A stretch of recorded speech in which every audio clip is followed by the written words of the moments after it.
सर्वप्रथम सर्वांना श्री स्वामी समर्थ. तर गाईज श्रद्धास लाईफस्टाईलमध्ये तुम्हा सर्वांचं अगदी मनापासून स्वागत.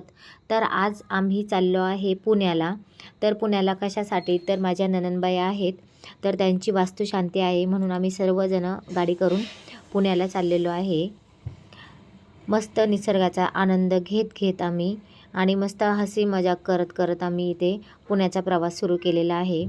आणि आता इथे गाडीत पेट्रोल डिझेल टाकायचं म्हणून इथे पेट्रोल पंपावर गाडी थांबलेली आहे आणि पुन्हा आम्ही आमच्या प्रवासाला सुरुवात केलेली आहे. तर तुम्ही आता आमचा अवतार बघू शकता, बघण्यासारखा अवतार झालेला आहे. सगळेच पिंगाळलेले आहे आता, कारण की गाडीचा प्रवास आणि जवळजवळ 3.5 ते 4 तास मला तिथे जायला लागलेले होते. त्यामुळे आमचा अवतार बाकी बघण्यासारखा झालेला. तर गाडीत बसून पण जरासा कंटाळा आला, पण जास्त कंटाळा आला नाही, कारण की एकदम छान असा हसी मजाक करतच आम्ही या पुण्याच्या प्रवासाला सुरुवात केलेली. मस्त आम्ही जावा आणि आमच्या नणंदा सासूबाई छान असा आमचा प्रवास चालू झालेला. बघा आमच्या नणंदबाई एक पाठीमागे कोपऱ्यात बसलेली आणि ह्या बघा मस्त छान अशी झोपसुद्धा या काढत आहे. आणि आता पुणे देखील जवळजवळ आलेलं आहे, म्हणजे आम्हाला जिथे कार्यक्रमाला जायचं आहे ते देखील आता जवळच आलेलं आहे. आता रस्ता दाखवण्यासाठी आमचे जे मामा आहेत, अशोक मामा, ते समोर गाडीवर आहेत. तर ते आता जिथे कार्यक्रम आहे तर तो रस्ता दाखवण्यासाठी आम्हाला घ्यायला मेन रोडपर्यंत आलेले होते. आणि आता आमचा अखेर म्हणजे प्रवाससुद्धा छान झालेला आहे आणि इथं आता आम्ही उतरणार आहोत. खूप सुंदर असा प्रवास झालेला आहे. रुद्र देखील मस्त असं झोपलेला आहे. आता त्याला देखील मी उठवणार आहे, कारण की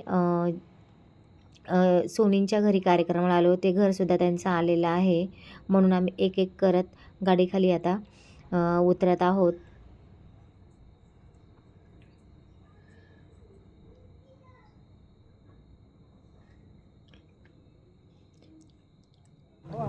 आणि उतरल्यानंतर आम्ही तिथे जागरण गोंधळ चालू होतं.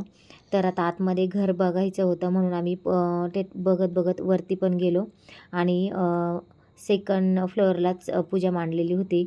तर आम्ही दर्शन वगैरे घेतलं, प्रसाद वगैरे घेतला आणि नंतरनं तिथंसुद्धा घर वगैरे बघितलं. तर हे किचन आहे आणि इकडेच कडेला हॉल देखील आहे, तो सुद्धा खूप सुंदर आहे. आणि नंतर आमच्या नणंदबाई वगैरे त्यासुद्धा आम्हाला भेटलेल्या पुण्याच्या संगीताताई, त्या पण आमच्यामध्ये मिक्स झाल्या. आणि आमच्या ह्या आत्याबाईंचं वेगळंच काहीतरी चालू आहे. बघा, मी म्हणते आत्याबाई व्हिडिओ चालू आहे तरी त्यांचं मोबाईलमध्ये लक्ष, पण जाऊ द्या. आता त्यांच्याशी बोलणं वगैरे झाल्यानंतर आम्ही टेरेसवर गेलो. तिथून देखील आजूबाजूचा व्ह्यू खूप सुंदर होता.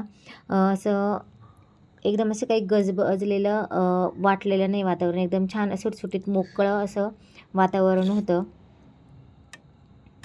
आणि नंतरनं सगळं घर वगैरे बघून झाल्यानंतर आम्ही खाली आलो. जागरण गोंधळाचा कार्यक्रम इथे चालूच होता.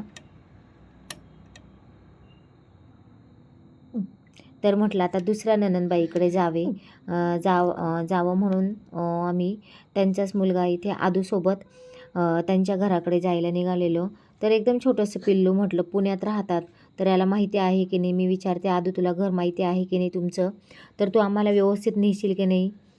तर तो काही बोलत नव्हता, फक्त प्रसाद खात आम्हाला सर्वांना तिकडे घराकडे घेऊन चाललेला होता.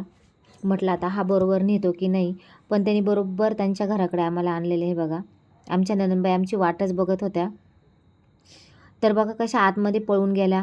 तर का पळाल्या, तर वहिनी प्लीज माझा व्हिडिओ नका काढू, माझा मेकअप नाही केलेला, प्लीज माझा व्हिडिओ नका काढू, असं त्यांचं चालू होतं.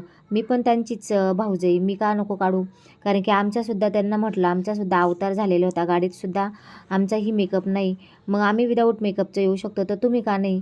मी त्यांचं ऐकलं नाही, घरात गेले, त्यांची गळाभेट घेतली.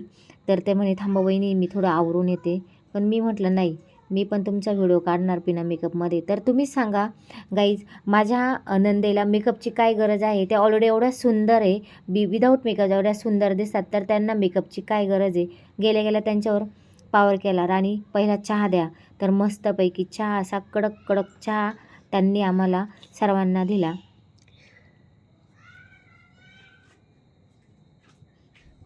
आणि चहाचा सुद्धा मस्त असा आनंद घेतला. आणि सगळ्याच आम्ही जावा ननंदा इथे गप्पा मारत बसलेलो. आमच्या सासूबाईसुद्धा होता आणि आमचे भाऊसुद्धा आमच्यासोबत इथे गप्पा मारत बसलेले होते.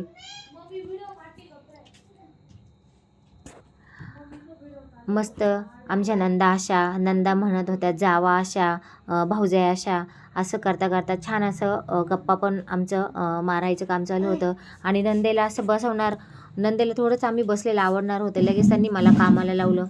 लगेच त्यांनी त्यांचा आयलायनर वगैरे मला लावून घेतलं. तर त्यांच्या लग्नात मी त्यांचा मेकअप केलेला होता. तर लग्नानंतर 6-7 वर्षांनी फर्स्ट टाईम त्यांचा हा त्यांना आयलायनर लावून दिलं. आणि आमच्या गप्पा वगैरे झाल्यानंतर त्यांच्या घरून आम्हाला जिथं कार्यक्रम होता दुसऱ्या नंदेची, तर तिथं जायचं होतं. तर हळदी कुंकू वगैरे त्यांनी आम्हाला लावलेलं.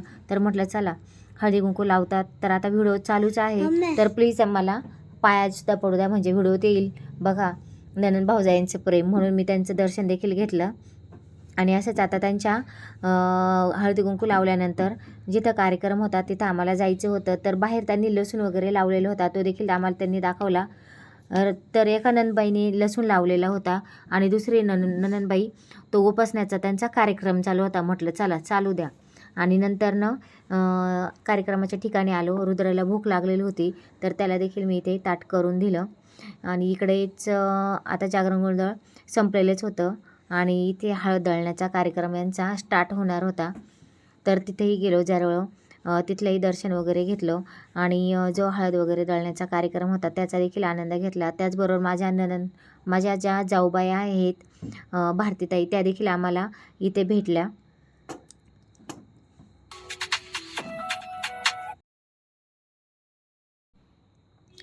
त्या पण भेटला आणि त्यांच्याबरोबर सुद्धा व्हिडिओ वगैरे काढले. आमच्या जाऊबाई इतक्या सुंदर ना, की आम्हाला त्या नणंदबाई पण आम्ही आल्यानंतर आम्हाला सोडतच नव्हत्या. नंतरनं सोनीने आमची ओटी वगैरे भरली, आम्हाला रिटर्न गिफ्ट वगैरे दिलं. नंतर आम्ही जेवणाचा आनंद घेतला. जेवणसुद्धा खूप सुंदर होतं. नणंदबाई जाऊबाई ह्या पुण्यातल्या असून आम्ही जर गेलो तर आम्हाला अजिबात सोडत नाही. आणि नंतर सर्वांच्या इथे आता आमचा जायचा टाईम झालेला आहे, म्हणून सर्वांच्या इथे भेटी वगैरे आम्ही घेतल्या. शेवट पूनम आणि सायली देखील इथे आम्हाला जॉईन झाल्या. तर श्री स्वामी समर्थ.